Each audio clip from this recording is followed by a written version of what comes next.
Hey Rocky, we need an intro for the new show. New show.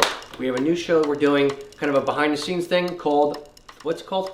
Loose Threads? Loose Threads. Yes, we settled on the name, finally. Loose Threads. It's going to be, day-to-day life here at the shop. It's going to be talking to customers. It's going to be talking to people that come into the store. It's going to be going on location, basically pulling back the curtain and showing you guys a little bit about what we do and how we do it. Raw, it's uncut, it's unscripted. Here it is.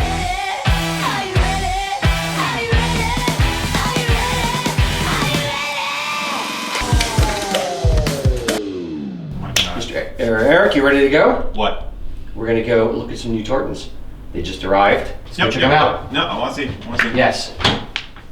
Come along. I'm gonna bring my coffee. Okay. Holy! I don't think I realized you were getting this many bolts. What is it? Like 1, 2, 3, 4, 5, 6, 7? Is this all pre-order? No. Or is it, No. This or is okay. cable. Okay. All right. Well, they used to do it bigger rolls, but then they got tired. I guess their backs were getting No, out. UPS said that we weren't allowed to have over a certain amount of weight per roll of fabric. So they had to cut down the amount they're putting on rolls. But it's still a healthy amount. Whatever works. Scissors. Right here. All right. For those people who are going to yell at me, these are not fabric cutting scissors. These are bolt opening scissors. They're the PP scissors. PP scissors. Yes. I don't want to know what PP stands for. Paper and plastic. Paper and plastic. Okay. Got it. Is there a piece of the wool? Oh, you do? Yes. I really don't feel like looking at you. The one thing that I was very concerned about was I really like it in the wool, and I was concerned that we were getting the same, essentially, color palette in PV. And did you have to pay for custom color? No. Really? No. They had great. Okay. They had some additional colors that weren't custom, but they were like, hey, here's some odds and ends we've done here. It's really damn close. Yeah. It's almost dead on. Going from wool to PV and crossing like polyviscose fabric versus wool fabric, it's difficult to get the colors to be a dead-on match. So we're really trying to get as close as possible because I love how this came out. It is crisper looking. I like it. It's got that pop that you get from PV. It's not as It's not soft as I think we noticed that with any of the crossover in the PV. I think it always comes out that way. No, I kind of dig it though. I think it's actually a good effect in this case. Any other thoughts on it? Should we? Well, I want one, but yeah. It's I'm psyched to be able to do it in the PV as well as the wool. Yeah. 4th of July, yo. Indeed. 250th anniversary, yo. I am not kilted. It's fine. But I have the goods. I've got the goods. No, but I stopped across the street and got myself some snacks. Gotcha. Gotta do that. It's my signature barbecue chips. Up we go. Hold my little hand. How you doing? Doing well. Hello. Very good. Very good. I brought my emotional support bagpipes. Very nice. Not Very intending nice. to play them, just to have.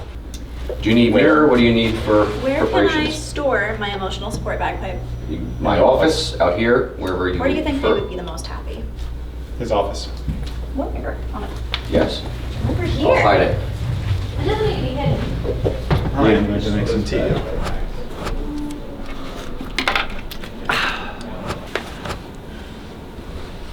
Gang's all here. Haters gonna hate. Exactly. I do have a category that I really, really wanted to hit and pick your brain on, which is advertising. Mm-hmm. I'm doing it all backwards. I've never had to run ads before because I'm the ad. No, you're all organic. You don't need a paid ad. You're organic. Yeah. But because I'm trying to hit certain cities and venues and things like that, I've been online and in the online space and doing that, which is great because that means my audience can all access it. But because now I'm like, okay, well, I'm coming to New York City. Right. I want to make sure that my followers in New York City are aware of this. Right. When I post a video and I post a promotional post, it's going to everybody.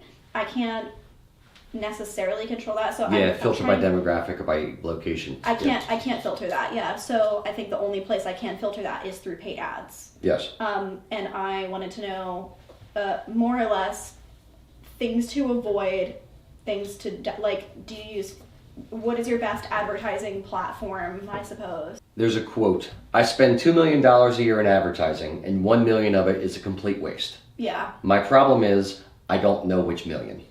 It's targeting specific small tiny niches versus a television type ad that it's vanilla and it's for everybody. Facebook is reasonably good at that. They used to do something called pin drops, where you can say, okay, here's a location and I want a 1 mile radius or a 5 mile radius or a 10 mile radius. Okay, so Facebook is a good place. Facebook's good, especially for that. Yeah. In Instagram, it's kind of like the Siamese twin The meta universe of Facebook. The customer journey is not a direct line from I searched for kilt, I found it, I go to your website and I buy it. That's actually the content-wise the issue that I run into a lot with like what I charge to make ads for people, because that's a whole pillar of my job. Is companies reach out to me and they want me to promo a product and they want me to feature their company on this app and things like that. Right. And I have rates to do that because I can more or less determine the value of my promotion, but I can't draw that line for them. Yeah. You know?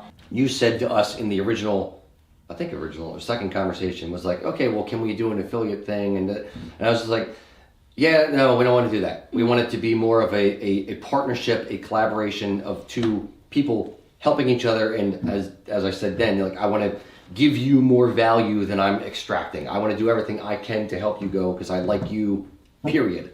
How can I help you? Yeah. And that works, but that doesn't always work with brands because not many brands do what we do. I can't do that with brands. The issue with that as well is a lot of companies, like, it's different. You're in the community. Like, we're culturally in the same community. We exist in the same space. Yeah. And we can share resources in terms of people and community. I can't do that with, I mean, one of the brands that had hired me was Netflix. Yeah, no, that's fair. That's I'm fair. charging Netflix money. I'm not. Yeah. There's nothing that Netflix could offer me. Exposure. But No. they're not going to. I know, Like, that's I know. not going to matter.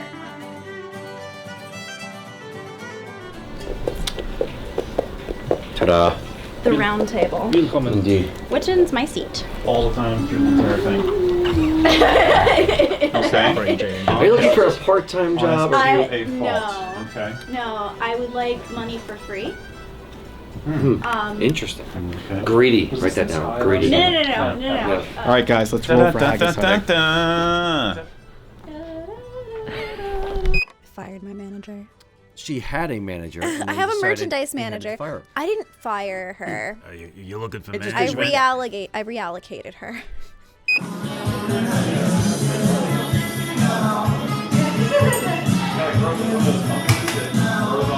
So one of the things we're going to start, we've been talking about, we've been contemplating, and I've been lazy about doing, is a Nordic heritage target. Oh yeah. So as someone Yes. of a captive audience, what colors or what symbolism would you want to see in such a target? See, the problem is it depends on who you talk to.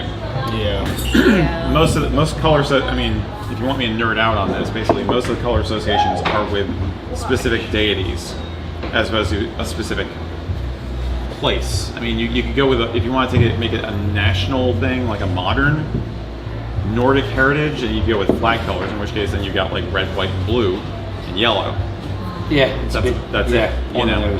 But I was trying to think about naturalistic things that are colors, and that's why I was saying that I think that honestly, in some ways, the Alaska state seal kind of nails it, because you think about like sea foam, you think about the ocean, you think about ice, you think about Greenland, and fjords, and all just the landscape of the north, and it's kind of got those. So I had suggested at one point maybe you might want to springboard off of that tartan and add some earth tone tan elements or something to it. Maybe a little bit more heavy on the earth tone. Yeah. Where I feel the Alaskan one's a little bit more heavy on the white and gray. Yeah, it's a lot of gray. So more browns, more Like earthiness. deep green. That's the one that Clara had the whole run of, right? Yep. Okay, gotcha. Yeah. Well, you could go two ways. You can go the forest direction, and you can go the ocean direction. Dark green is a good point too. Also gold. Yeah. Yes. I mean, getting some gold in there because it's a huge part of the mythos, like a gold to a bronzy gold, because amber is a huge part of the culture. Oh yeah, like beads. Freya's tears, you know, Yeah. is like the kenning for gold for amber was, you know, Freya's tears. So you got that kind of thing. I mean, I can spin any of this into copy. I mean, there's a story behind any of this stuff if you just look hard enough. But I kind of like the idea of like very heavy on the earth tones with like an amber for like the main defining stripe on it. That could be very interesting. I like the idea Really of two nice. browns, although you don't want it to be too one too marled, much brown. but one marled. Like Yeah. yeah, if you Potentially. play them off of each other really nicely. Yeah. I also don't have them very close. Yeah, like if you look at the Ulster Weather Tartan by House of Yeah, Edgar, yeah. it's two browns and they're both very dark, so it's not a great contrast. Too close. Yeah, you need to have at least some contrast. How you did it in the American Dream. Dream, the like light blue with the dark blue of like that faded contrast was Yep. very interesting. Yep, the 3 shades of red and 3 shades of blue to Yeah. kind of blend into each other. Yeah, of like it's not an ombre, so you can clearly see that it's transitioning, but it's much gentler. A transition is like very interesting. Okay. I like it. So that's it. Pilot episode in the can. Let us know what you think down in the comments. Is this something you want to see more of? Is this something that's stupid and you don't care at all what we're doing behind the scenes? You just want your kilts. Let us know. And our plan is basically do these about once a month. So please, if you like it, give us a thumbs up. If you don't, give us a thumbs down. Tell us you hate it. Thanks, guys.